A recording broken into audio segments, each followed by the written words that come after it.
कल्याण शहर एक ऐतिहासिक शहर आहे. छत्रपती शिवरायांच्या पदस्पर्शाने पावन झालेली भूमी आहे आणि ज्या मातेचं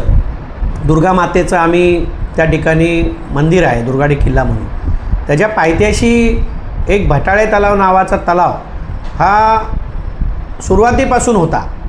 परंतु काही लोकांनी तो तलाव बुजवून त्या ठिकाणी अनधिकृत बांधकामं केलेली आहेत, वेगवेगळे गोष्टी त्या ठिकाणी निर्माण केलेल्या आहेत आणि ही वारंवार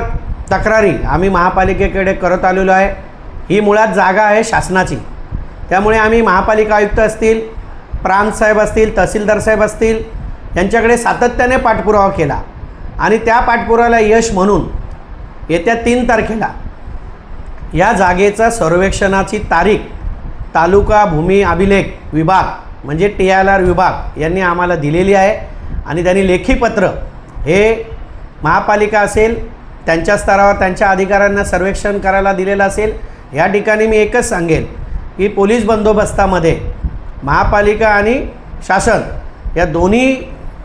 विभागांनी एकत्र येऊन याचं नियोजन करून त्या ठिकाणी सर्वेक्षण झालं पाहिजे. कुठल्याही प्रकारचा तणाव निर्माण होणार नाही, कुणाचंही नुकसान होणार नाही आणि जी जागा आपली आहे, जी जागा शासनाची आहे ती जागा ताब्यात घेऊन तातडीने त्यांनी या कामाला सुरुवात करावी. असं मागच्या वेळेस मी सांगितलेलं आहे की आम्हाला एक डेडलाईन द्यावी की एवढ्या दिवसात तलावाचं पुनर्जीवन करून तो तलाव लोकांसाठी उपलब्ध केला जाईल आणि एक पर्यटन स्थळ दुर्गाडी किल्ला याचं सुशोभीकरण खूप चांगल्या पद्धतीने हे झाल्यामुळे होईल आणि नागरिकांना, कल्याण डोंबिवली शहरातील आणि इतर शहरातील नागरिकांना या तलावाचं सौंदर्य पाहण्याचं भाग्य लाभेल. हेच मी शिवसेना कल्याण शहर प्रमुख म्हणून सांगतोय आपल्याला.